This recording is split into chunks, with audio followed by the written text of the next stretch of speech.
Muy buenos días a todas. Es un placer seguir aquí con el curso de Comunicación para la Transformación Social, una mirada desde el derecho a la salud y la equidad de género. Y yo creo que hoy vamos a disfrutar porque dos lindas mujeres nos van a acercar sobre todo a esa mirada de género. También me imagino que harán algún guiño con el derecho a la salud porque al final está todo relacionado. Y bueno, como ya sabéis un poco la trayectoria del curso, no os voy a contar esta parte porque quiero que escuchéis a Soraya y a Marta. Soraya González Guerrero es comunicadora y formadora, licenciada en periodismo, diplomada en el Máster Internacional de Estudio de las Mujeres, Feminismo y Descolonización. Es socia fundadora de Pandora Mirabilia, donde tiene una amplia experiencia en la formación presencial y online con metodologías participativas. Actualmente coordina el área de género y equidad del grupo cooperativo Tangente. Es coautora de La educación en la escuela del siglo XXI y de la colección de audiocuentos Un cuento propio. Ha coordinado la exposición itinerante Feminismos, Te atreves a descubrirlos, y fue parte del colectivo editor del periódico Diagonal y también forma parte del consejo editorial del Salto. Así que todo eso es Soraya y mucho más, pero bueno, hemos sintetizado toda su experiencia. Y bueno, luego intervendrá Marta Monasterio y os cuento un poco también, os acerco un poco a Marta, si os parece. Así que nada, buenos días y empezamos. Bueno, se me oye, ¿no? Muchas gracias, Isabel. Pues vamos a compartir una presentación, porque como os ha explicado Isabel, lo vamos a hacer. Yo voy a hacer una breve introducción al análisis de contenidos con una perspectiva feminista y un poco hablar del concepto mainstream que ha habido de la salud y la propuesta que hacemos desde una mirada feminista y ecofeminista, ¿no? Que incluye el género, la mirada de la sostenibilidad.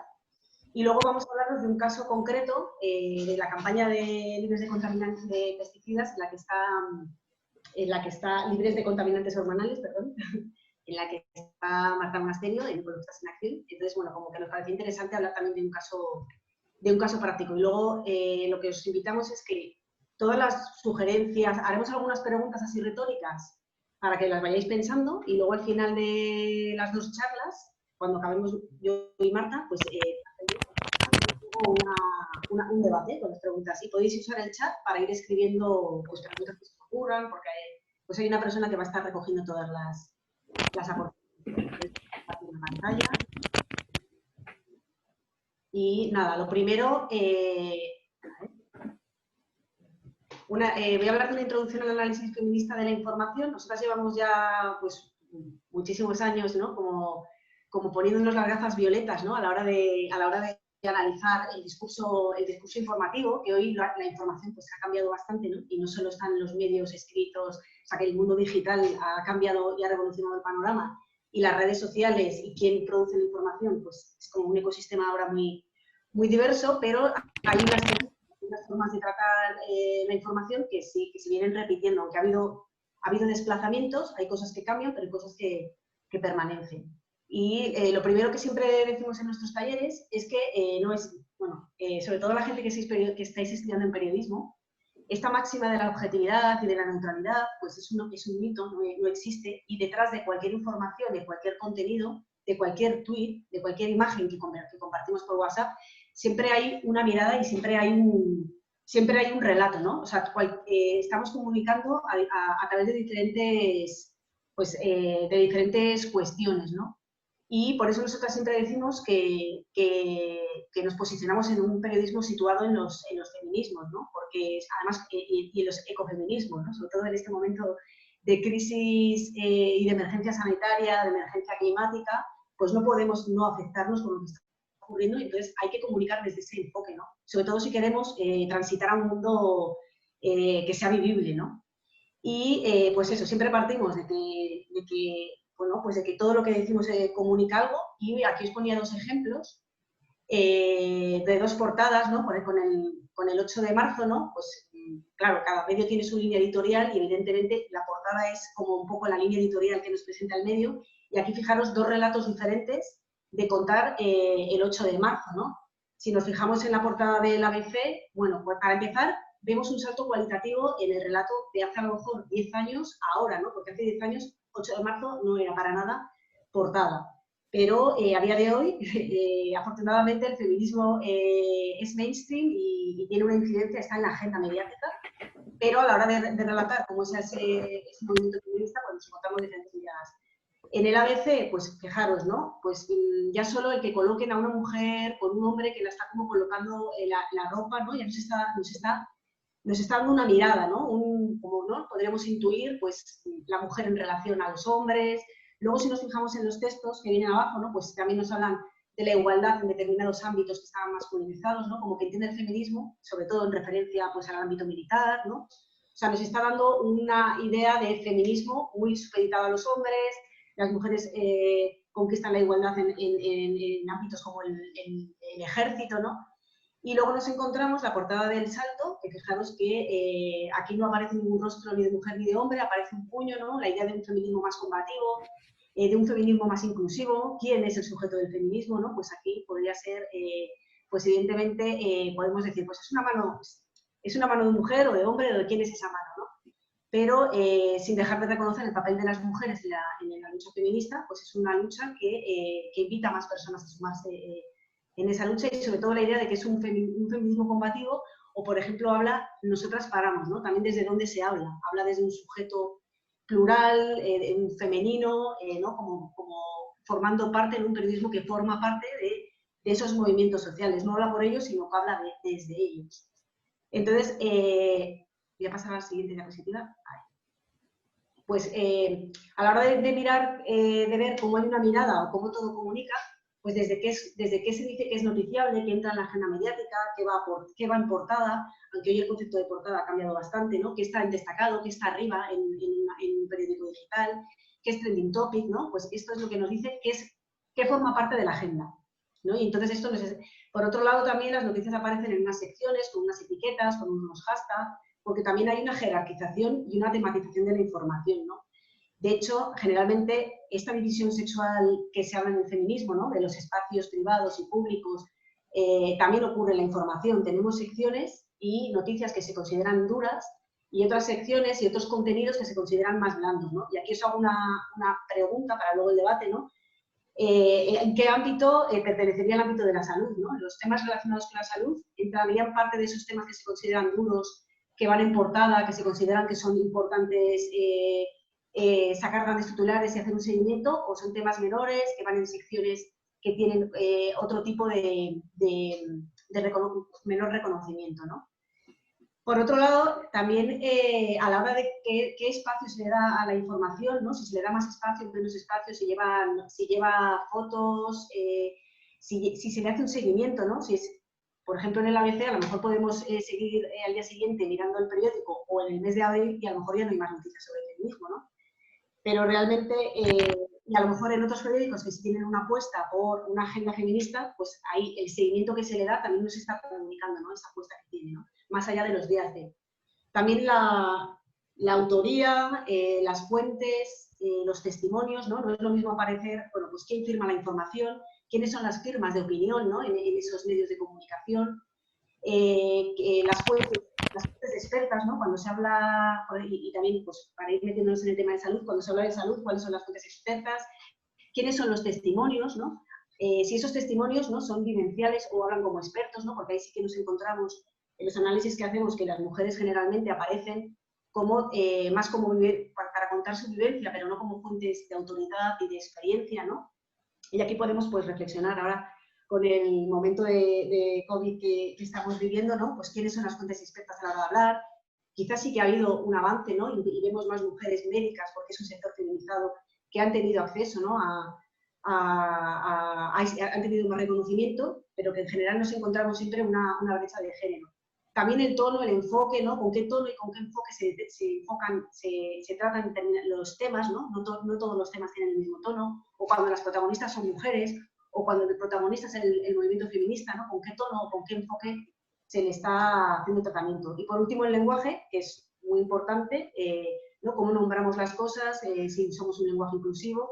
Y cuando hablamos de lenguaje, hablamos del lenguaje verbal y también del audiovisual, ¿no? Qué tipo de imágenes, y si es un lenguaje que es androcéntrico, es decir, que sigue colocando en el centro a un sujeto hombre, varón, blanco, o incluye otra serie de realidades, ¿no? Entonces, fijaros, con todas estas cuestiones, pues vamos comunicando y vamos posicionándonos y vamos transmitiendo una ideología y unos valores que generalmente pues cuando rastreamos los discursos informativos, lo que nos encontramos es que hay una invisibilización de las mujeres y de los temas de la agenda del movimiento feminista. Y además aquí, bueno, si tenemos en cuenta la interseccionalidad de la variable de género, ¿no? Pues si eres además una mujer del sur global, o eres una mujer indígena, o eres una mujer lesbiana, pues la invisibilización es doble, triple, bueno, se va multiplicando, ¿no? Pero esto sistemáticamente ocurre, ¿no? Hay una invisibilización de las mujeres en los contenidos informativos y sí que ha habido ha habido cada vez más presencia de las mujeres en esa agenda, pero también nos interesa ver cómo nos representan, ¿no? Y cuál es el relato, ¿no? Porque no vale con que las mujeres aparezcan en los medios, sino para qué aparecen y qué están contando y en qué tipo de noticias y qué imaginario están transmitiendo. Otro de los tratamientos de dominación simbólica, que los llamamos así, sería el de la infravaloración, ¿no? Hay una infravaloración sistemática de todos los temas, de muchos de los temas que han protagonizado, pues que están protagonizados por las mujeres. El tercer mecanismo sería la estereotipación, ¿no? Nos encontramos todavía hoy con estereotipos sexistas y racistas, estereotipos viejos, pero también nuevos estereotipos que son neomachistas, ¿no? Y ahora con este auge de la extrema derecha y con el poder que tiene, ¿no? en los medios de comunicación y esta batalla cultural que hace, ¿no? Que lo tiene muy claro, pues sí que nos encontramos un nuevo rebrote de estereotipos, ¿no? Sexistas y racistas. Y además podríamos hablar de un nuevo mecanismo que es el de los bulos. Esto antes, con las redes sociales, se ha extendido como la pólvora, ¿no? Nos encontramos con un montón de bulos neomachistas y racistas que incluso los dicen periodistas que cobran un sueldo, que tienen un puesto de responsabilidad en los medios y que son muy tóxicos porque son muy virales y una vez que tú lanzas una mentira, pues es muy difícil, eso ya está generando un imaginario y aunque luego se desmienta, eso ya cala, ¿no? Y ya está generando a veces los bulos tienen muchísimo más incidencia política que una información rigurosa, ¿no? Sobre todo si no se contrarresta, ¿no? Y si no hay una ciudadanía crítica que desactive esos bulos, ¿no? Pero sí que nos encontramos en un momento, en una época en la que somos más manipulables que en otras épocas, ¿no? También por la rapidez y por cómo leemos las cosas ahora, ¿no? Que vamos como más como pollos sin cabeza. Voy a centrarme así con algunas, para contar un poquito esos tratamientos, voy a dar algunos ejemplos, pero de invisibilización y de infravaloración, nosotras siempre nos remitimos al monitoreo global de los medios, que es un informe global que se hace cada 5 años, el último fue en el 2015, estará a punto de salir el siguiente, no sé cómo ha afectado el confinamiento, pero son datos muy representativos que nos hablan de que hay tendencias que además lo hacen comparativamente con años anteriores, pero se sigue viendo que hay una invisibilización de las mujeres, ¿no? El número de mujeres que aparecen representadas en la información, sin tener en cuenta si son protagonistas, testimonios, entrevistadas, ¿no? Pero así como en cifras globales sigue siendo el 30%, pero curiosamente los temas que son sobre crimen y sobre violencia aumentan, ¿no? O sea, las mujeres son invisibilizadas en la información, pero son hipervisibilizadas en noticias de violencias y de crimen, que tiene que ver con un estereotipo del que luego hablaremos, que es el de las víctimas, ¿no? Y esto cambia en los horarios digitales. La presencia de las mujeres es mayor, pero es curioso este dato que dan, que sobre todo aparecen en noticias sobre celebridades, artes, medios, deportes, crimen y violencia, política, pero no aparecían en ese informe mujeres que aparecieran en noticias de ciencia y de salud. Esto en diarios digitales.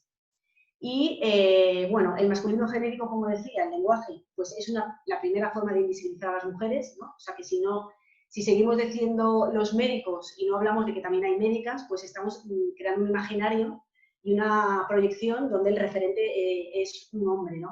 Pues, y es muy curioso, ¿no? Porque usamos el masculino genérico cuando supuestamente para representar a los dos sexos y géneros, pero para determinadas profesiones, por ejemplo, se dice señoras de la limpieza, no se habla de personas de la limpieza, ¿no? Entonces esto es llamativo, ¿no? Y por último, esto que decía de la división sexual de las agendas, ¿no? Que hay unos temas que son más duros y otros temas que son más blandos. O sea, hay una división, los temas más blandos suelen ser los temas sobre los que escriben las mujeres, donde hay más redactoras, que tienen que ver con la agenda feminista, con los derechos sexuales y reproductivos y que suelen tener menor valor en esa jerarquía informativa que tienen los medios de comunicación. Y nada, y voy a poner algunos ejemplos de los tratamientos, ¿no? Porque del tratamiento informal, lo primero es que hay un tratamiento más informal, ligero y peyorativo de las mujeres y de los temas de la agenda feminista. Aquí tenemos, ¿no? Pues, dos mujeres caminarán solas al espacio, ¿no? Las mujeres, como el relato también de la excepcionalidad, ¿no? Cuando de pronto las mujeres están en el ámbito público, en el ámbito que está considerado masculinizado, pues suelen tener un relato de la excepción, ¿no? O, por ejemplo, la violencia de género, que es un tema que ha puesto en la agenda el movimiento feminista por los derechos de las mujeres, a día de hoy sigue tratándose de una forma muy banal, con mucha condescendencia, ¿no? Ahí tenemos ese titular, la volcánica relación que mató a Lourdes, ¿no? Como un tema tan serio, pues sigue tratándose con tanta frivolidad, ¿no? Y con tan poco, o sea, a pesar de que hay un montón de protocolos para hacer un tratamiento pues mejor de la violencia de género, de la violencia machista, seguimos encontrándonos con titulares muy amarillistas, que no nos explican las causas, que no contextualizan y que al final pues, se han convertido en un suceso más, ¿no? que aparece muchas veces además en la sección de sucesos. O cuando se especifica, muchas veces las noticias de las mujeres, se especifica su sexo, su género, su orientación sexual, su estado civil, eso es algo muy común, ¿no? Aquí tenemos las nuevas políticas, ¿no? Tenemos el caso del alcalde de Bogotá, ¿no? Que una lesbiana, nueva alcalde de Bogotá, ¿no? Esto no se suele hacer cuando es un hombre el que ocupa un cargo público, ¿no? Pero con las mujeres se hace sistemáticamente, ¿no? En cuanto a la estereotipación, se repite el primer estereotipo que se hace de las mujeres, tanto sobre todo en la publicidad y la ficción, pero también en la información, es el de la cosificación, ¿no? El que le aparezca a la mujer como un objeto de deseo. Y esto se hace, o sea, a las mujeres, sobre todo cuando tienen cargos públicos, se las examina y se las hace muchas veces un juicio de su estética, de su vestimenta, de su edad, ¿no? Cuando además son mujeres del sur global, hay una exotización, ¿no? Como se las presenta como se las exotiza. También se pone el énfasis en su rol reproductivo, que está bien, ¿no? O sea, visibilizar el rol reproductivo de pues, las mujeres, muchas mujeres son madres, tienen hijos, cuidan, están casadas o tienen parejas, pero muchas veces no se cuenta otras facetas más que tienen las mujeres, ¿no? Se quedan muchas veces en ese rol reproductivo. Aparecen las mujeres en relación a los hombres, mujeres ¿no? Esto es muy habitual con mujeres que ganan premios o escritoras, que se las suelen nombrar con el apellido de sus maridos y sus maridos son famosos y también son escritores. Y cuando las mujeres aparecen en el espacio público, sobre todo las mujeres políticas, ¿no? Que nos hemos encontrado en las últimas décadas con un montón de mujeres que han accedido a cargos de poder, pues se las pone en el ojo de mira, ¿no? Ahí tenemos una noticia de Manuela Carmena y de Paco de la Torre, ¿no? Y cómo, bueno, pues cómo son diferentes los dos titulares, ¿no? Cómo se carga sobre una mujer y cómo se habla sobre un hombre, ¿no? También he metido como dos ejemplos de deporte. Podríamos, esto se reproduce en todos los ámbitos que consideremos noticiosos. Hablamos de deporte, pero también podríamos hablar del ámbito de la salud, del ámbito de la cultura, del ámbito de la política, pero en el deporte es muy acusado la cosificación de las mujeres, ¿no? Y esta gordofobia que tenemos en la sociedad, ¿no? Cómo se ceba sobre todo con las mujeres. Ahí teníamos un tuit que fue un tuit del Marca durante los Juegos Olímpicos de Río de Janeiro, que fue muy polémico, ¿no? Donde se reía y se mofaba, ¿no? Sobre el cuerpo de una deportista, o cómo incluso se hacen listas de mujeres buenorras, deportistas. Las chicas, en esta noticia que aparece ahí, las chicas del país escandinavo llaman la atención la Villa Olímpica, ¿no? Y cómo se pone el acento en realmente lo noticioso no es sus éxitos deportivos, sino su físico, ¿no? Y generalmente además en estas noticias, tanto de las políticas como de las deportistas, como las mujeres que ganan un Nobel o que destacan en ámbitos masculinizados, muchas veces se las pone en relación a un hombre, ¿no? Su mentor, su entrenador, el político de turno que ha sido también su padrino y por eso está en la política, ¿no? Esto es muy habitual, no estás ahí porque en relación a un hombre, no por tus propios méritos y por tu valía. Y el principal estereotipo que nos parece, y que además en los temas de catástrofes naturales y que tienen que ver con la salud, están muy son uno de los principales estereotipos que son muy dañinos para la lucha feminista, es el de la víctima desasistida, ¿no? O sea, que no, hay que hablar de las injusticias y de las desigualdades, pero generalmente cuando se habla de esas injusticias y de estas desigualdades, a las mujeres se las coloca en un rol de víctima desasistida, en un rol pasivo, ¿no? Como si ella no tuviera capacidad para sobreponerse, para luchar, ¿no? Esto es muy evidente, sobre todo en las noticias de catástrofes naturales. O ahora con el COVID, ¿no? O sea, que muchas veces se utiliza, sobre todo en las mujeres del sur global, se utiliza su imagen como reclamo dramático para hablar de desastres, de pandemias, cuando son precisamente las mujeres las primeras que reconstruyen los países, ¿no? Cuando hay una catástrofe natural, cuando hay un huracán, en estos momentos que estamos viviendo ahora, ¿no? Las primeras que están liderando los bancos de alimentos son las mujeres, ¿no? Entonces es injusto que aparezcan como víctimas y en un rol pasivo, ¿no? O con un enfoque muy paternalista. Además nos encontramos que cuando se habla de temas como pandemias, catástrofes naturales y que tienen que ver con la salud y con otras catástrofes, ¿no? Pues no se respeta la intimidad, ¿no? Parece que hay unas vidas que importan más que otras.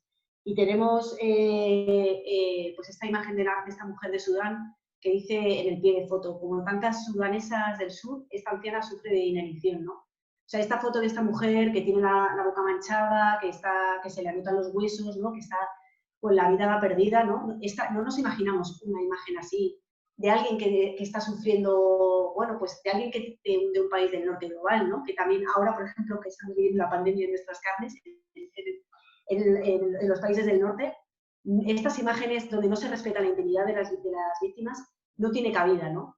Entonces esto es para reflexionar, ¿no? ¿Por qué con las mujeres y con las personas del sur global nos permitimos el lujo de no respetar su intimidad, ¿no? Y también un tratamiento muy habitual es el de que, pues que las mujeres del sur global aparezcan como víctimas como un instrumento para denunciar sus regímenes opresores, ¿no?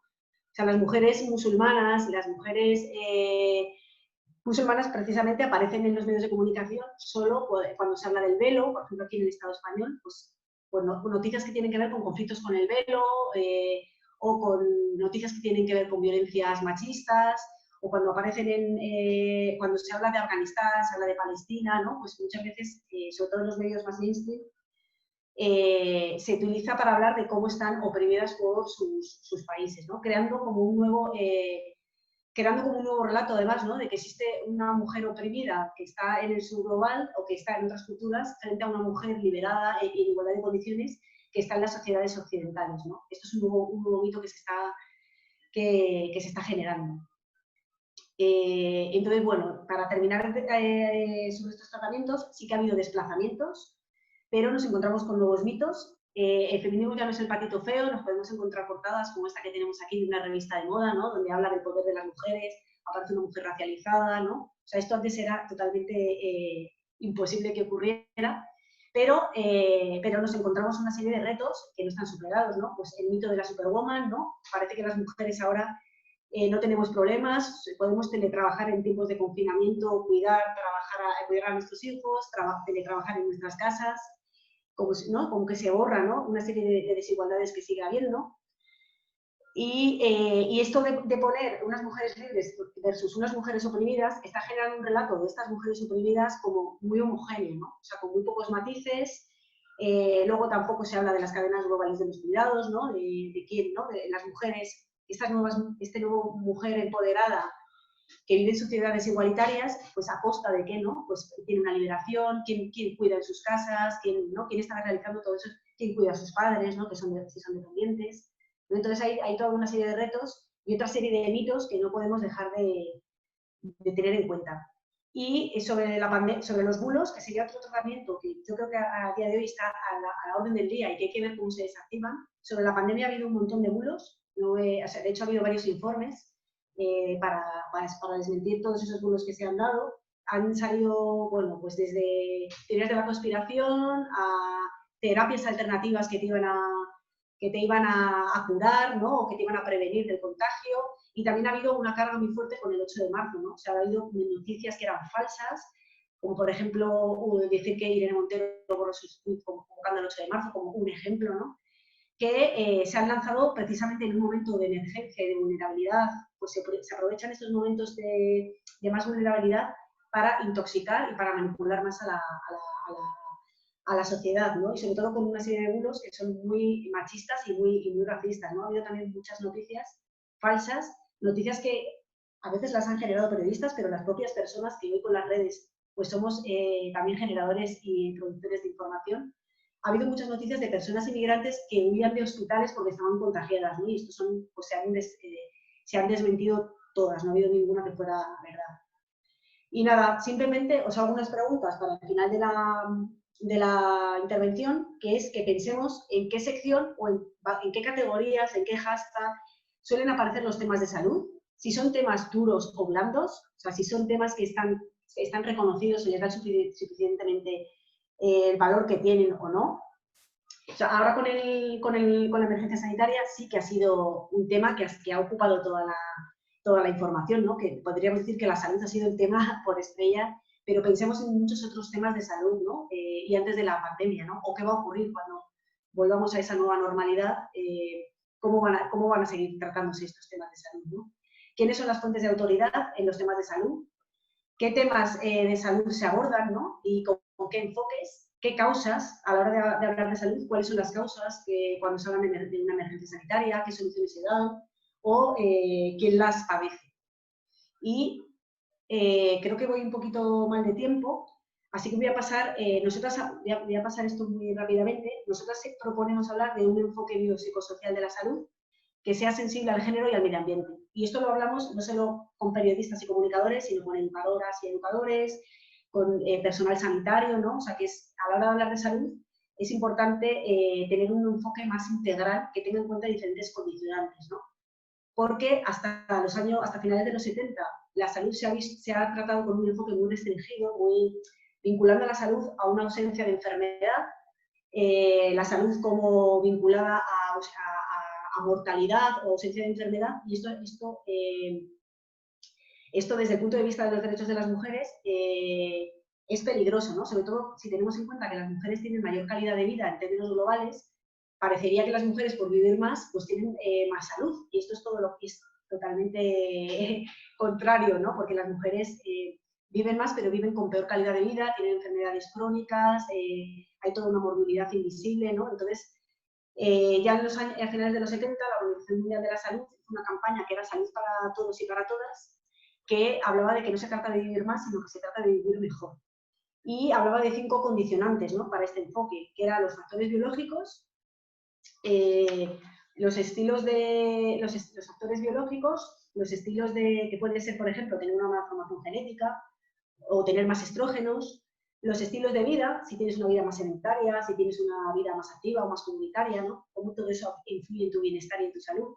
También el medio ambiente físico es fundamental, y cuando hablamos de medio ambiente no es solo en entornos rurales o en contacto con la naturaleza, más la naturaleza como la conocemos, sino también en la ciudad, ¿no? Si vivimos en entornos donde tenemos espacios verdes cerca, donde podemos movernos a pie, ciudades que son accesibles pues, para transitarlas, por ejemplo, con un carrito, ¿no? Pues esto también es un factor y un condicionante de nuestra calidad y de nuestra salud. El entorno social, ¿no? Si vives en un entorno que rechaza, por ejemplo, a las personas que son lesbianas o que son transgénero, ¿no? Esto también va a afectar a tu salud. Y por último, y no menos importante, es el acceso a la asistencia sanitaria y de calidad. Cuando se hablan de estos condicionantes, se dice que no son determinantes, es decir, que si tú naces con una malformación genética, no quiere decir que ya vayas a tener una mala calidad de vida, pero que es un condicionante. Pero en estos momentos de emergencia sanitaria en los que estamos, sí que tenemos que pensar que hay algunos condicionantes que se convierten en determinantes. Concretamente, el acceso a la asistencia sanitaria. O sea, ha habido muchas personas que se han muerto directamente porque no han podido acceder a poder ponerse oxígeno, ¿no? O sea, cuestiones que con el momento civilizatorio en el que vivimos, ¿no? Que puedes sobrevivir con determinadas tecnologías que existen y que están al alcance de todo el mundo, pues si no eran accesibles, ¿no? Si no tenías derecho a un respirador, directamente muchas personas pues, se han muerto, ¿no? Entonces, este condicionante se ha convertido en un determinante y es bastante, o sea, que bueno, habría que ver qué dice la Organización Mundial de la Salud en su paradigma, ¿no?, de estos condicionantes en este momento en el que estamos viviendo. Hablan de tener en cuenta todos esos condicionantes, nos permite ver la salud, los diferentes ámbitos de la salud que hay, la salud física, yo me voy a detener, la salud social, la salud psicológica y la salud laboral, y cómo el género y el medio ambiente influyen en todos estos ámbitos de la salud. Es decir, que a la hora de ver si una persona tiene calidad de vida, nos tenemos que fijar en todos esos ámbitos, si tiene una salud física, si tiene una salud social, si tiene una salud psicológica y si tiene una salud laboral, y cómo afecta el género y el medio ambiente en estos ámbitos. Como voy ya un poco mal de tiempo, no voy a seguir con la diapositiva, pero sí que hay, dentro del ámbito del feminismo sí que ha habido un montón de aportes para ver cómo introducir la perspectiva de género en la salud y sobre todo en el sistema sanitario, ¿no?, que es un sistema muy androcéntrico que ha puesto en el centro siempre el cuerpo de los hombres y ha dejado invisibilizadas muchas enfermedades, patologías que viven las mujeres, ¿no?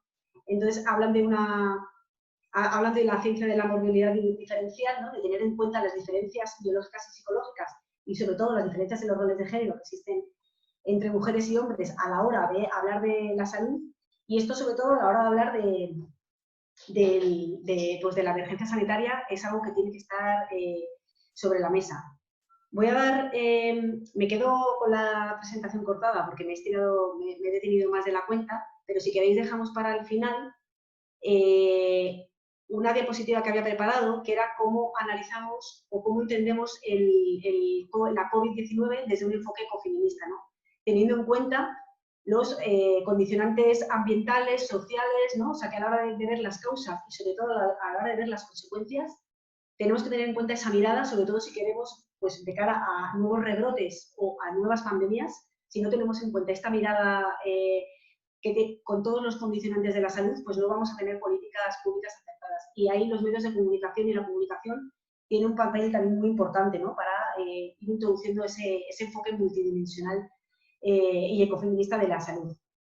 Entonces, bueno, yo lo voy a dejar aquí, si queréis luego retomamos al final y le doy paso a Marta Monasterio. Voy a quitar mi presentación para que lo ponga, para que Marta comparta su presentación. Vale, pues muy bien, Soraya, muy interesante y es como un tema muy amplio, ¿no?, que estaríamos aquí adentrándonos, pero bueno, el tiempo es limitado, entonces ahora pasamos a presentar a Marta Monasterio. Ella es periodista y formadora, licenciada en periodismo, diploma de estudios avanzados en relaciones internacionales y máster de género y desarrollo. Su desarrollo profesional combina los campos de la consultoría de género, la investigación, la comunicación social y la formación, así como también los temas de la educación en igualdad, la prevención de violencias machistas, el ecofeminismo o las representaciones culturales de mujeres, hombres y personas diversas. También es coautora de la educación en la escuela del siglo XXI y participa en el grupo de ecofeminismo de Ecologistas en Acción. Así que sin más, Marta, cuando quieras, encantadas de escucharte.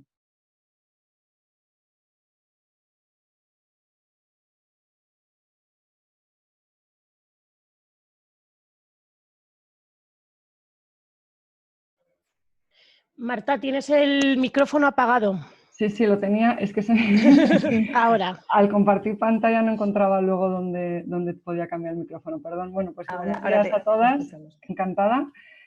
Yo cojo el guante de Soraya y a partir de este marco amplio que ha explicado, pues voy a dar un ejemplo concreto y comunicativo que es el de cómo explicar y cómo trabajar a nivel comunicativo la contaminación ambiental, que es en sí mismo un tema gigantesco y por tanto no voy a abarcar toda la contaminación ambiental, sino que voy a dar el ejemplo concretito de una campaña que se llama Libre de Contaminantes Hormonales.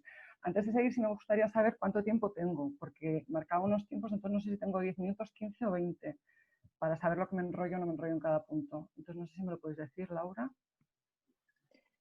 Yo creo que Irene controlaba más el tema. Sí, bueno, te podemos dejar 10-15, y aunque Vale. nos alarguemos un poquito más, pues ya está. Yo creo que con 15 vamos bien, ¿no? Para luego dejar el debate con 15 minutos, incluso igual 20, pero bueno, 15 está bien. Vale, perfecto. Venga. Pues nada, decía que cojo el relevo de Soraya para hablar de la contaminación ambiental dentro del marco tan amplio de la salud biopsicosocial que ha dado Soraya. La salud está entendida no como algo estático y solo condicionado por un factor genético o físico, sino que en nuestra salud influyen diferentes condicionantes, ¿no? El medio ambiente es uno de ellos. El medio ambiente puede ser un condicionante negativo para nuestra salud, si vivimos en una ciudad muy contaminada, o si vivimos cerca de un río donde ha habido vertidos, o si comemos comida con muchos pesticidas, o si trabajamos en una cocina con fuegos y muy mala ventilación. Ese medio ambiente no quiere decir que nos cause directamente una enfermedad, en algunas ocasiones sí lo hará, pero sí que condiciona de manera negativa nuestra salud. Y de la misma manera el medio ambiente también puede ser un atenuante de la salud, ¿no? También puede mejorar nuestra salud de manera integral y puede favorecer que tengamos mejor calidad de vida. Pues si vivimos en un entorno bonito, agradable, si tenemos un aire limpio, ¿no? Si tenemos agua potable, todas esas cosas.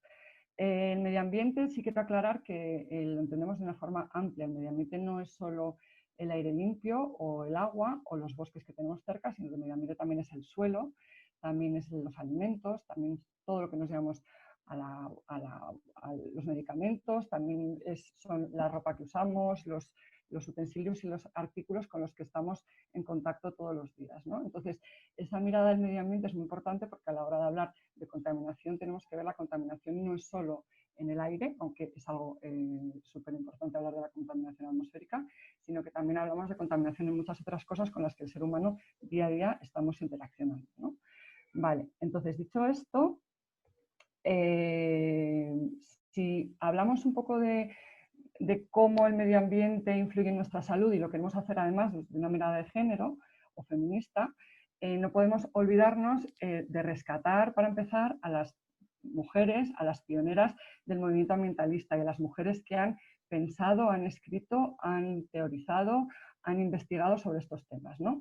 Hay muchas mujeres y muchas mujeres, perdón, y muchos hombres que han trabajado estos temas, pero no se les suele dar la misma visibilidad, ¿no? En concreto, yo os traigo aquí dos nombres muy relevantes para estos temas, que son Rachel Carson y Theo Colborn. Y luego, si da tiempo, pues me gustaría saber cuántas de las aquí presentes habéis oído hablar de alguna de ellas. De Rachel Carson es posible que alguna sí la conozcáis, de Theo Colborn pues es más difícil, ¿no? Y las dos son mujeres que han marcado de manera significativa la investigación en cuanto a cómo el ser humano en procesos humanos y vierte contaminantes al medio ambiente, y estos contaminantes tienen efectos negativos no solo en la vida silvestre, la vida animal, sino también en la vida humana. No es que ellas hayan descubierto todo esto, pero ellas sí pusieron la simiente de muchos descubrimientos que vinieron a posteriori, ¿no?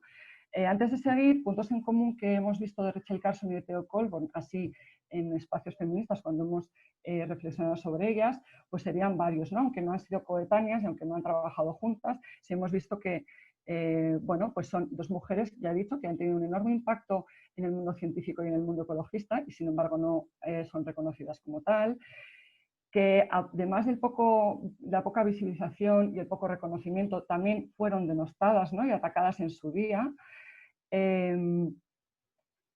Ambas mujeres llegaron a la investigación y a la ciencia y a su inquietud sobre los efectos de la salud del medio ambiente, o sea, de la contaminación, también por una cuestión experiencial, ¿no? Y de observación, que pues Rachel Carson, por ejemplo, el título de su obra más conocida, que es Primavera Silenciosa, se lo puso porque decía que en las primaveras las aves ya no cantaban, ¿no? Ella esa no fue la única razón para investigar ahí, pero sí que tiene un componente muy fuerte su experiencia que tiene ella con el entorno.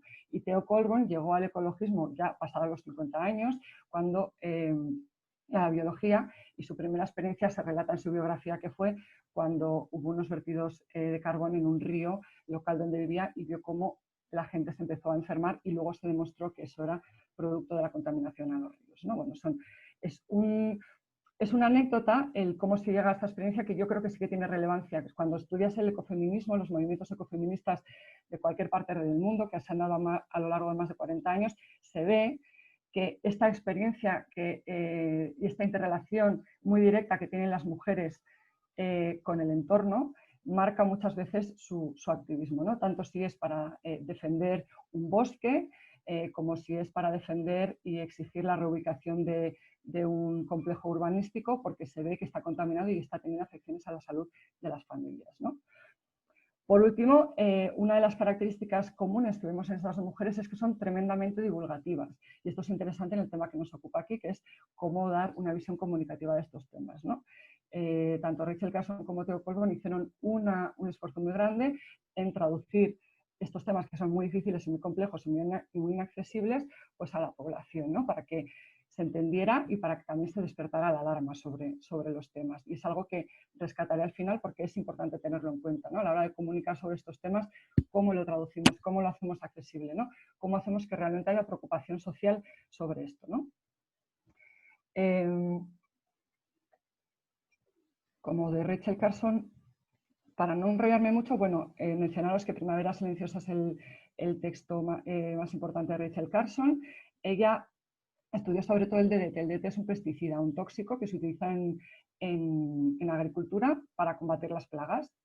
Entonces ella lo llamó el elixir de la muerte, el DDT como pócima, como receta, como medicamento, que se supone que va a resolver un problema de plagas en la agricultura, pero que ella vio que estaba trayendo muchos problemas porque estaba acabando con especies silvestres, ¿no? Bueno, con Rachel Carson se ve por primera vez que en toda la historia, del mundo, que todo el ser humano está ahora en contacto con productos químicos peligrosos, desde el momento de su concepción hasta su muerte.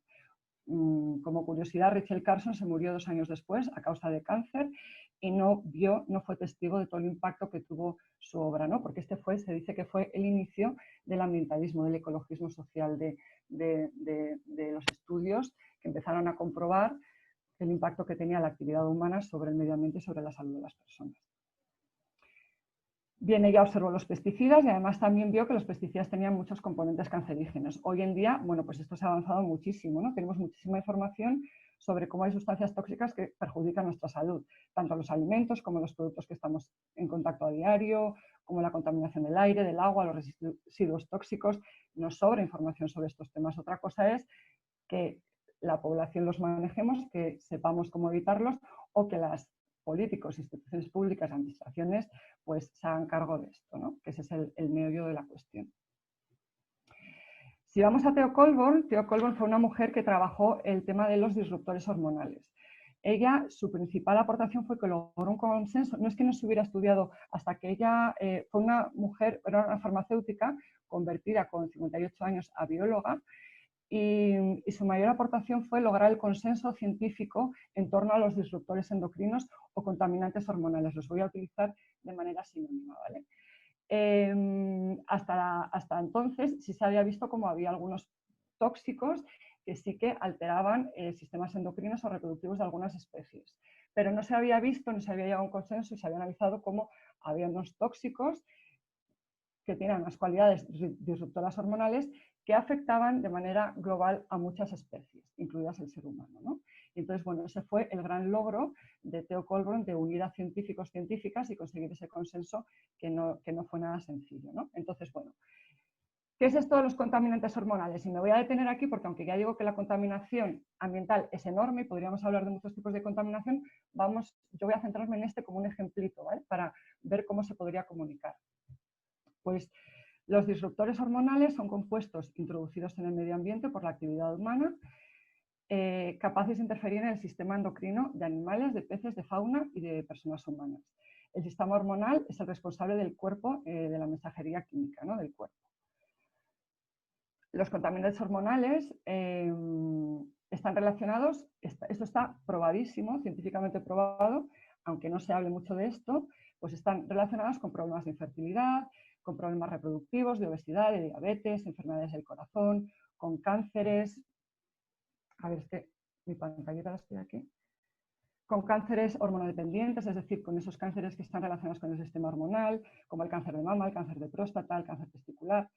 Y también preocupa hoy en día la relación que pueda tener estos disruptores hormonales y sus efectos sobre el desarrollo del cerebro y el desarrollo cognitivo. Es decir, existe evidencia científica de que los contaminantes hormonales son muy perniciosos para la salud humana, no solo para la salud silvestre y animal.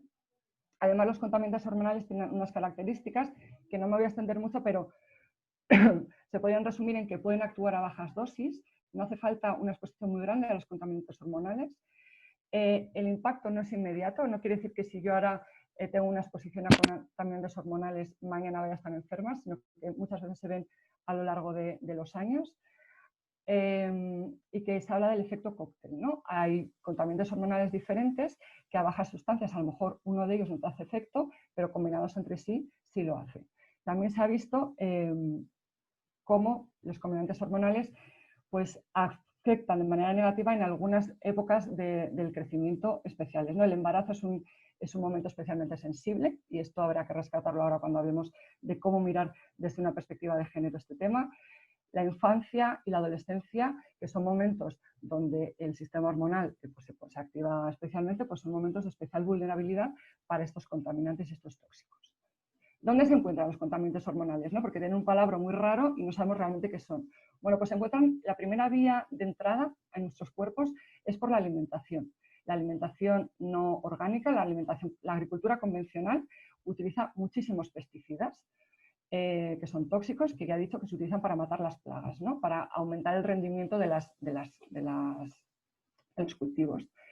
Entonces, principalmente la fruta y la verdura pues tiene muchos disruptores hormonales. A quien le interese, dentro de una semana, y aquí voy a meter cuña publicitaria, dentro de una semana Ecologistas en Acción presenta un informe que se llama Directo a tus hormonas, que hace una revisión anual de cuántos pesticidas se han encontrado en los alimentos producidos en España o alimentos producidos en otros países pero que se comercializan en España. Y la verdad es que pues los resultados son un poco alarmantes, ¿no? Porque voy a hacer una cifra un poco al tuntún, pero a lo mejor una manzana puede tener del orden de 9 o 12 pesticidas diferentes, ¿no? Ya digo, el dato es erróneo, la tabla la tendréis en la página web de Ecologistas en Acción la semana que viene, pero no está descabellado, es algo así. Entonces se encuentra en los alimentos, pero también se encuentra en todas las cosas que teníamos a nuestro alrededor, es decir, en nuestro entorno, nuestro medio ambiente que decía antes, ¿no? En los plásticos, en pinturas y pigmentos, en los productos cosméticos que nos echamos todos los días, en los productos de limpieza que se usan todos los días, en el mobiliario, en material electrónico. Los contaminantes están sobre todo en lo que se llaman los microplásticos, que habrán sido palabras que habréis oído, y en otros tóxicos que, bueno, que lo que hacen es tener estas propiedades de disrupción hormonal. ¿Por qué es una cuestión de género? ¿No? Bueno, pues como he dicho antes, el embarazo, la infancia y la adolescencia son etapas de especial vulnerabilidad, ¿no?, a la exposición de estas sustancias. Y también las diferencias fisiológicas influyen en cómo estos contaminantes, estos tóxicos penetran en el cuerpo, se almacenan y se metabolizan, ¿no? Y cómo afectan a los diferentes organismos. Si bien es verdad que los cuerpos de las personas son muy diversos y que los cuerpos de las mujeres entre sí son muy diversos, pues sí que se ve que el cuerpo de las mujeres, con toda su diversidad, pues tiene más componente graso que el de los hombres, ¿no? Entonces este contenido graso hace de bioacumulador. Sirve, por un lado, de más facilidad para que penetren en el cuerpo estos tóxicos y además los acumulan. Tardan más el cuerpo que contiene más materia grasa en eliminarlos. Esto es dicho de manera muy simplificada a cómo lo diría una persona científica, pero el mecanismo es algo así. También es una cuestión de género porque se ve que hay muchos efectos negativos en la salud de las personas que afectan especialmente a las mujeres o solo a las mujeres, ¿no? O a las personas que tienen útero o que tienen sistema reproductivo gestante, ¿no? La endometriosis, que es una enfermedad de las que tipificadas como feminizadas porque es invisible, no se estudia sobre ellas y afecta hoy en día a 1 de cada 8 mujeres en el Estado español. Es decir, que es una enfermedad seria y con un índice de afección alto, pero que poco se sabe de él. La pubertad precoz, el cáncer de mama y de ovarios, las alteraciones del ciclo menstrual y la fertilidad. Y también hay enfermedades por exposición que les afectan más, ¿no?, como la fibromialgia, la fatiga crónica o la sensibilidad química múltiple, que no son exclusivas de mujeres, pero que se da en una mayor incidencia, ¿no? Entonces, por eso también es una cuestión de género, porque además, como había dicho Soraya al principio, todas estas cuestiones que afectan más a este 50% de la población que no ocupa la balanza del poder, pues se estudian menos, se sabe menos de ellas, se medicalizan más, se dan respuestas más parciales y menos multifactoriales, ¿no? Y también es una cuestión de género y, por último, porque es una cuestión de roles de género y de división sexual del trabajo. Si nos vamos a ver cuáles son dónde se encuentran estos disruptores, vemos que en la huerta hay muchos disruptores, entre las mujeres a nivel mundial están muy en contacto con la huerta, no quiere decir que solo ellas, pero sobre todo. Y también en productos de limpieza se han encontrado muchos. Entonces, todo el sector de limpieza y todo el sector también de los supermercados también se ven muy afectados. En el blog que os voy a hablar ahora, pues se han hecho estudios y se ven cómo, pues, por ejemplo, las cajeras, con los tickets de la compra que manejan a diario, pues se ha descubierto que hay un componente químico que tiene microplásticos y que afecta de manera especial, con mucha disrupción hormonal, y que afecta a su salud. Bueno, pues se ve que esta división sexual del trabajo también afecta. Que no quiere decir que luego haya otros componentes a lo mejor que afecten, o sea, que no es una cuestión de decir afecta más o menos a las mujeres, es saber ampliar la mirada y ver que las sustancias tóxicas no afectan por igual a toda la población, ni siquiera a todas las mujeres por igual, porque las mujeres no somos homogéneas, sino a qué mujeres más, a qué población más, y darse cuenta de eso para poder ponerle remedio, ¿no? Entonces nos encontramos que los disruptores hormonales, los contaminantes, estos contaminantes son un problema grave para la salud, ¿no? Ya no lo voy a repetir más. Y sin embargo, es un problema bastante ignorado en las agendas política y mediática, ¿no? Porque los medios de comunicación, si bien es verdad que con la COVID-19 la salud ha sido central en todos los medios de comunicación, bueno, ha sido esta salud, y de una manera que daría para trabajar mucho de qué se ha dicho de la salud, ¿no? Pero hay otros aspectos de la salud que son previos, pues que se ignoran, ¿no? Y este es un ejemplo. Con todo esto, y en 5 minutos que me quedan, voy a recoger un poco lo que ha dicho, a remitirme a lo que ha dicho Soraya al principio de cómo comunicar desde esa mirada feminista, cuáles serían las claves, también recoger un poco el marco de la salud desde una mirada multifactorial y biopsicosocial, y vamos a pensar en cómo tendríamos que comunicar un problema tan grave como los disruptores hormonales y tan invisibilizado, ¿no? Y tan difícil de comunicar. ¿Por qué digo difícil de comunicar? Porque es un tema arduo, es un tema difícil, es un tema que las que no somos del campo de la química, pues de la ciencia química, pues no lo manejamos y nos cuesta entenderlo. Entonces, bueno, ¿cuál sería la primera de las claves para comunicar este tema en concreto? Pero voy a hablar de este tema, pero lo podemos extrapolar a cualquier aspecto de salud, ¿no?, que queramos comunicar. Entonces, lo primero que hay que hacer es entender bien de qué estamos hablando, porque si no lo entendemos bien, pues no lo vamos a poder comunicar bien, ¿no? Una vez que lo hemos entendido, lo tenemos que traducir, como decía antes, lo tenemos que transmitir con un lenguaje sencillo y con un lenguaje accesible, ¿no? Parece que en este mundo tan competitivo, tan de altura, tan de mostrar superioridad o de mostrar los valores así tan... Pues parece que lo masculino, no lo masculino, parece que lo que se valora son muchas veces las palabras difíciles, los palabras, los rimbombantes, las cosas que no se entienden, ¿no? Y sin embargo, lo importante es lo contrario, y es lo difícil además, ¿no? Traducir las cosas que son difíciles y complejas y llevarlas a un lenguaje sencillo. Eso no le resta rigurosidad, eso no le resta calidad a nuestro mensaje, sino todo lo contrario, ¿no? Por otro lado, tendríamos que comunicar este problema de salud como algo multicausal, ¿vale?, desde el enfoque biopsicosocial. Tampoco podemos irnos a decir que los disruptores hormonales son los que causan los cánceres de mama, porque sería una barbaridad, ¿no? Los disruptores hormonales habría que atender a la ciencia y decir que se ha demostrado que los contaminantes hormonales pues tienen mayor incidencia en bla, bla, bla, bla, bla. Y esto hay que hacerlo con muchísimo cuidado, ¿no?, y con un rigor exquisito, porque si no también te pueden tachar de falta de rigurosidad y de poco científico y tirar por tierra todo lo que digas, ¿no? Pero sí es importante ver que esta multicausalidad no está solo determinada por el disruptor hormonal, sino por todos muchos otros factores, ¿no?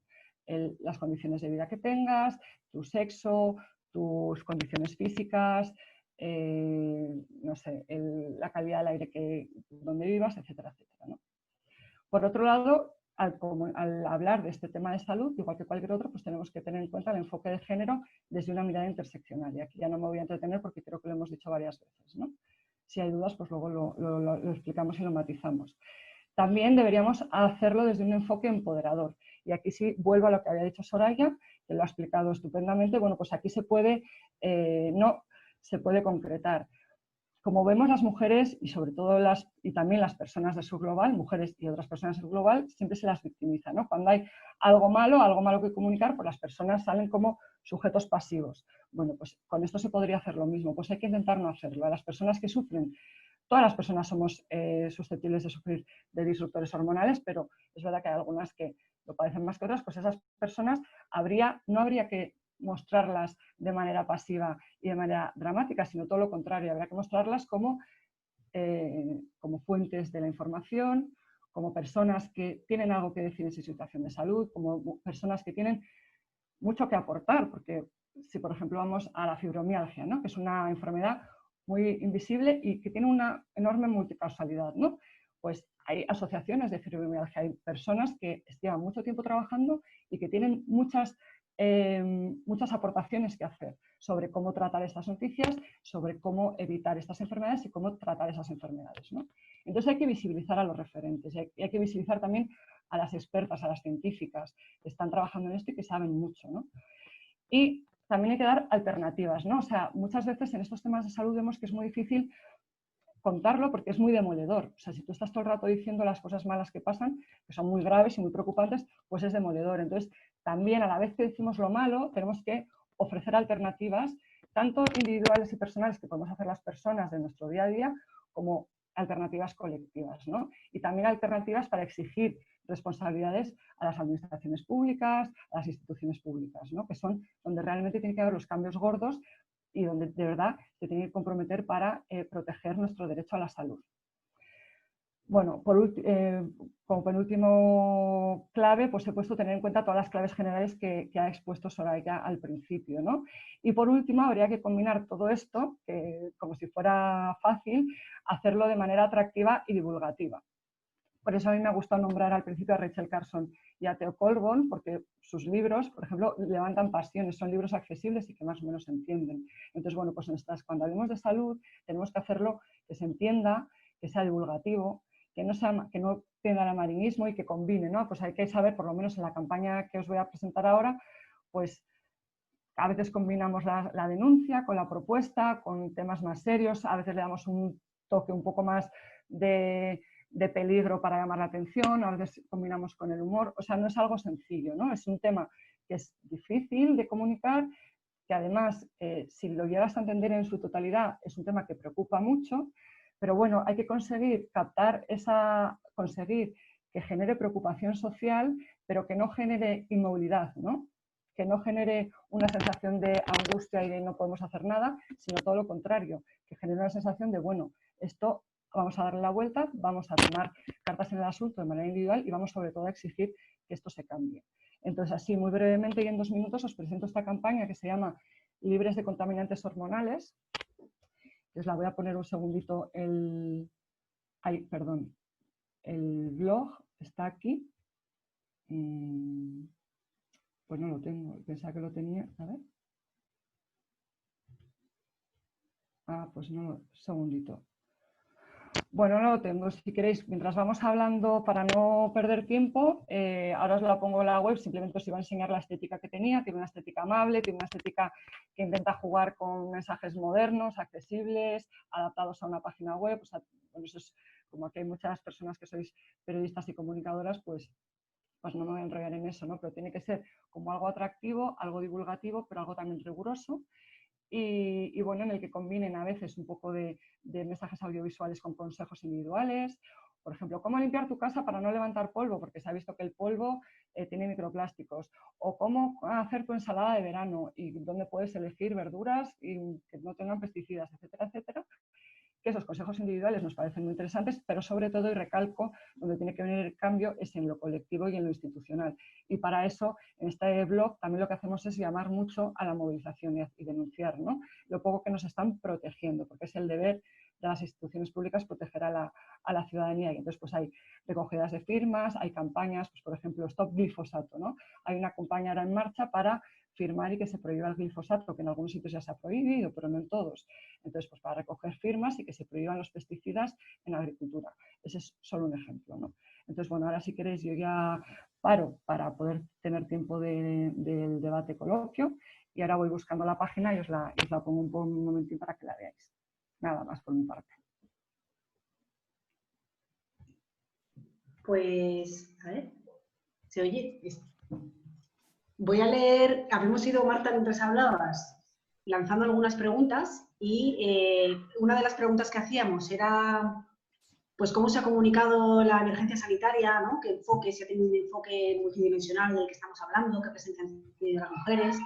Entonces voy a rescatar una cosa que ha dicho Lorena, que dice la cobertura sanitaria en general sobre atención de las cifras, cuerpos cosificados e instrumentalizados, sin agencia, discursos paternalistas y sensibleros, sin contexto ni profundidad, pocos ejemplos sobre causas y consecuencias sociales ambientales de la salud, ¿no? En diferentes colectivos, espacios, situaciones, estados, personas mayores, migradas, entornos rurales, familias, infancia, cuidadoras, personas con otros diagnósticos o situaciones de salud graves sin posibilidad de ser atendidas o tenidas en cuenta. Falta de narrativas esperanzadoras.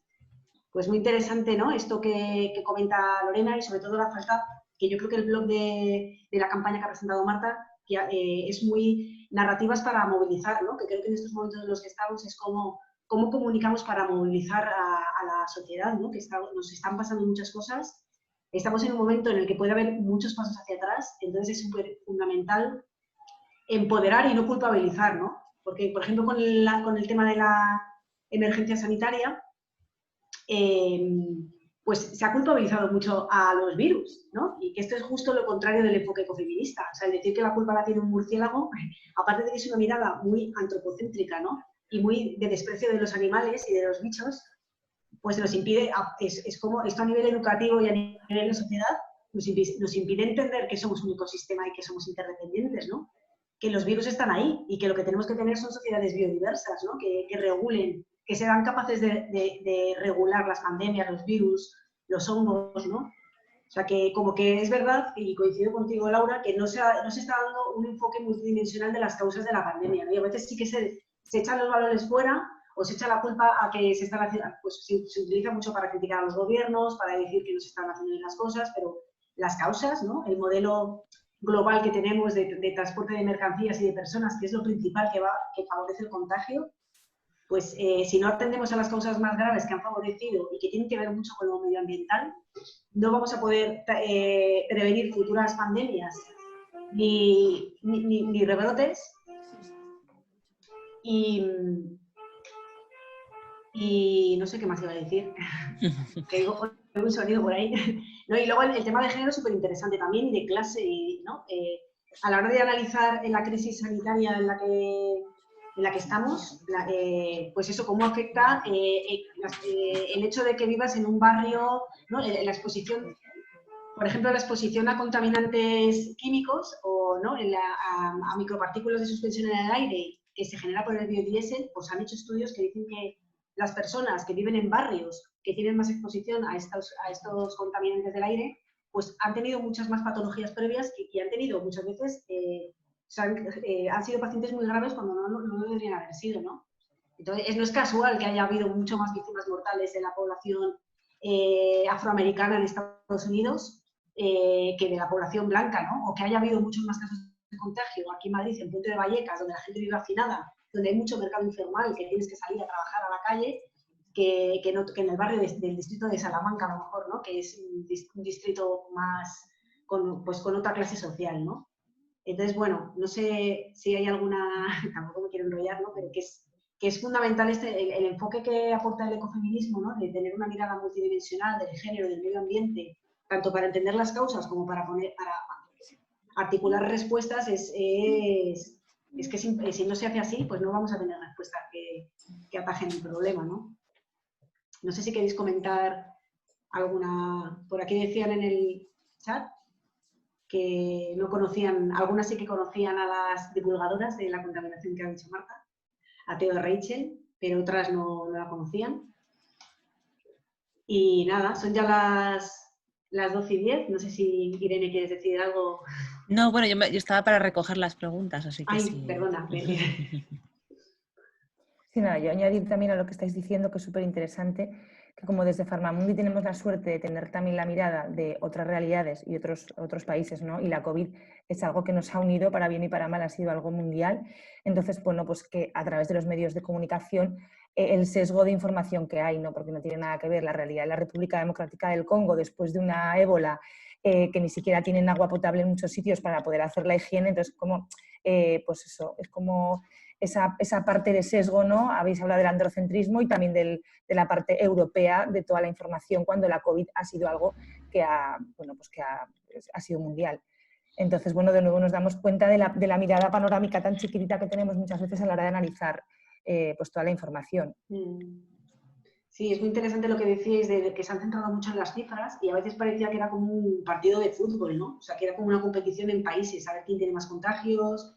O sea, que se ha dado a veces una información, no de entender que es un problema global, que o lo solucionamos para todas las personas y entre todas las personas, o no, o va a estar pululando, ¿no? O sea, que va a estar todo el rato esta emergencia sanitaria, ¿no? Y ahí hay una labor comunicativa muy importante, ¿no? De comunicar, ¿no?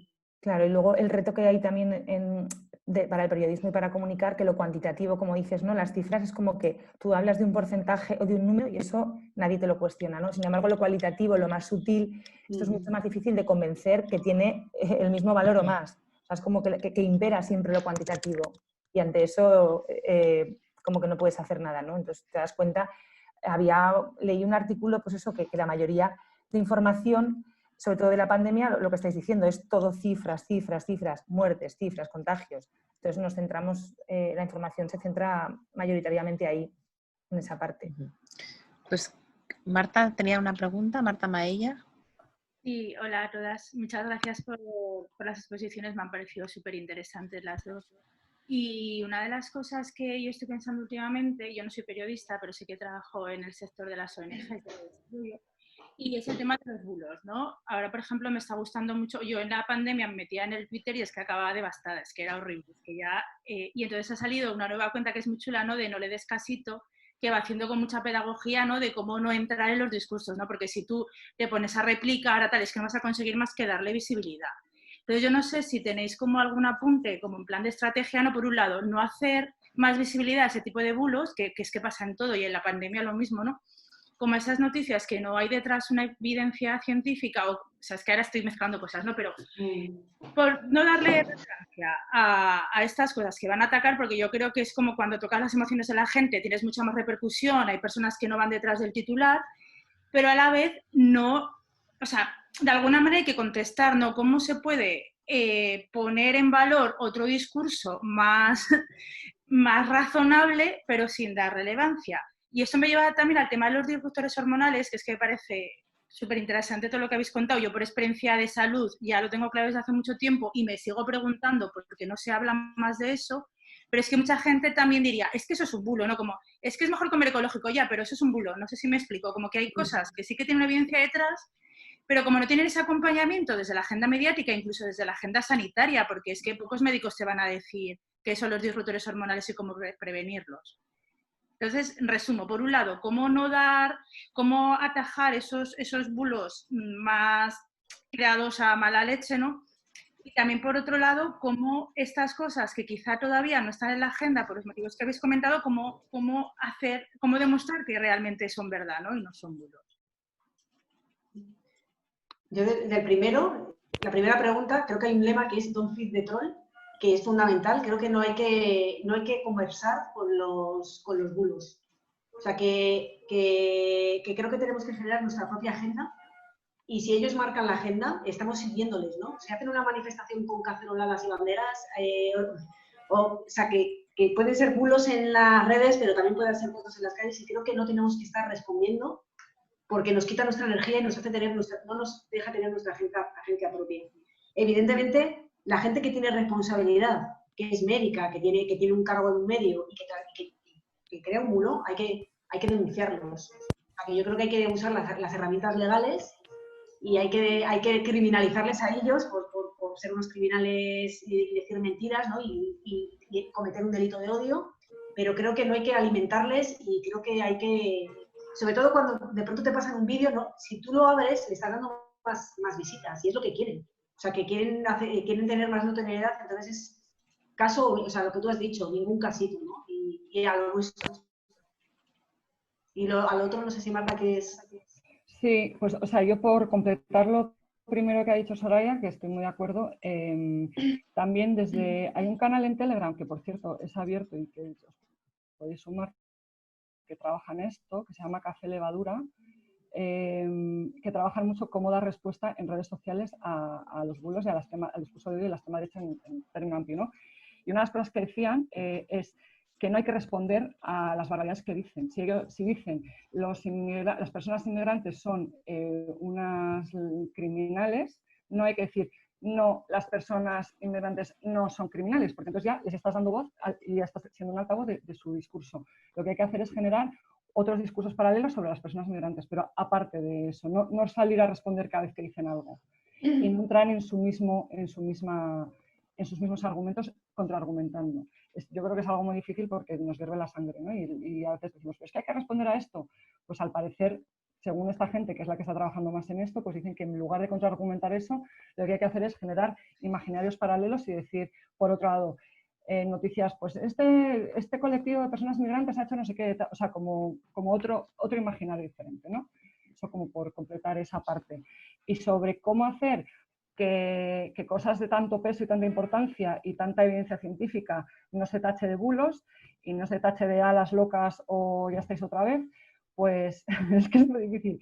Pero yo creo que es una de las ideas que he dicho en la presentación, y es que hay que ser muy rigurosas e ir siempre muy bien acompañadas de la rigurosidad científica. O sea, la evidencia de que los disruptores hormonales tienen todas las afecciones a la salud que he relatado, es que están muy comprobadas. Hay muchos estudios científicos y hay consenso científico en eso. Entonces hay que ir acompañadas de eso.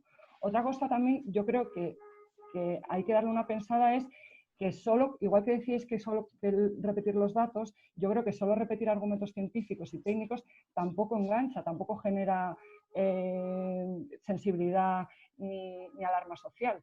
Hay que ir buscando otras estrategias también, hay que llegar a la comunicación, hay que llegar a la emoción, hay que llegar a no sé, a mover algo en las personas. Pero bueno, yo creo que siendo muy insistentes en buscar diferentes formas de comunicar y oscilar entre un estudio muy riguroso a algo un poco más impactante, ahora te cuento algo del cotidiano y te doy consejitos de algo que te está afectando a tu vida individual, ahora te doy una noticia más macro y te cuento cómo está pasando esto en otra parte del mundo, ¿no? O sea, yo creo que hay que ir probando. O sea, yo no tengo una respuesta para eso porque es un tema muy difícil, pero creo que por lo menos el cómo lo estamos haciendo desde la campaña de Libres de Contaminantes Hormonales es insistiendo todas las semanas a cuentagotas. O sea, yo he llegado a esta campaña este año, pero la campaña lleva 2 años o 3 y de 2 años para antes casi no se hablaba de eso, casi no tenía visibilidad este blog, ¿no? Ahora cada vez, en los últimos 2 años, ha dado un salto cualitativo enorme y cuantitativo las visitas, ¿no? Yo creo que ha sido a base de estar presentes, a base de ser muy rigurosas, de decir un mensaje muy claro y muy acompañado de datos y de no nos estamos inventando nada, y de ir combinando diferentes fórmulas comunicativas. Hay temas que ya se han conseguido. La contaminación atmosférica ahora mismo se está viendo cómo está teniendo pues, una respuesta política, porque ha habido una respuesta social, pero ha costado mucho. O sea, y con la contaminación atmosférica hay representantes políticos como Isabel Díaz Ayuso que se permite el lujo de decir que la contaminación no mata a nadie. O sea, eso es una barbaridad que se saca de la manga, pero ¿cómo se responde a eso? Bueno, pues la OMS, no sé qué, la contundencia, ¿no? Entonces, bueno, es un poco... Pero vamos, que si tenéis más ideas las que estáis aquí participando, bienvenidas, porque esto es un probar, errar.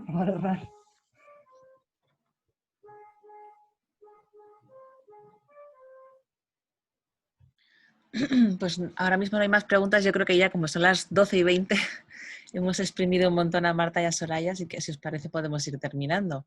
A no ser que haya alguna pregunta de última hora.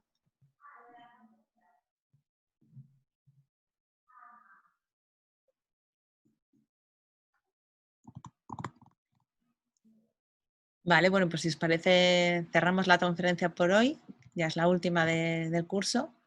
Así que nada, esperamos que lo hayáis disfrutado. Mira, están diciendo las gracias por el chat. Y nada, y para quienes los que escuchéis en diferido, pues nada, ya nos podéis comentarla también en el Moodle y decirnos qué os ha parecido. Y que nada, voy a parar. Muchas gracias. Gracias, ha sido un placer. Gracias, Soraya, Marta, genial, gracias. Gracias, adiós.